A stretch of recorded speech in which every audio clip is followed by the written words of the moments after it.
రామయ్య స్వస్థలం ఖమ్మం రూరల్ మండలం రెడ్డిపల్లి గ్రామం. వనజీవిని 2017లో పద్మశ్రీతో సత్కరించింది కేంద్ర ప్రభుత్వం.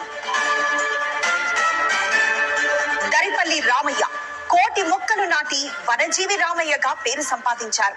మొక్కల ప్రాధాన్యత తెలిపే బోట్లను తాను అలంకరించుకొని నిత్యం పర్యావరణ పరిరక్షణకు పాటుపడ్డారు. 50 ఏళ్లుగా అలు పెరగకుండా విత్తనాలు చల్లుతూ మొక్కలు పెంచేందుకు ప్రయత్నించారు. వేసవిలో విత్తనాలు సేకరించి తొలకరి రాగానే వాటిని ఆయా ప్రాంతాల్లో చల్లుతుండేవారు వనజీవి రామయ్య. 120 రకాల మొక్కల చరిత్రను అలవోకగా చెప్పగలరు వనజీవి. తాజాగా తెలంగాణ ప్రభుత్వం 6వ తరగతిలో వనజీవి గురించి పాఠ్యాంశంలో చేర్చింది. 3 కోట్ల మొక్కలు నాటాలన్నదే తన లక్ష్యమని వనజీవి రామయ్య చెప్తుండేవారు.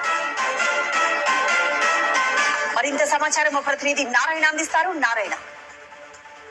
వనజీవి రామయ్య ఈ రోజు తెల్లవారుజామున ఖమ్మం ప్రభుత్వ ఆసుపత్రిలో చికిత్స పొందుతూ మృతి చెందారు. ఈ రోజు తెల్లవారుజామున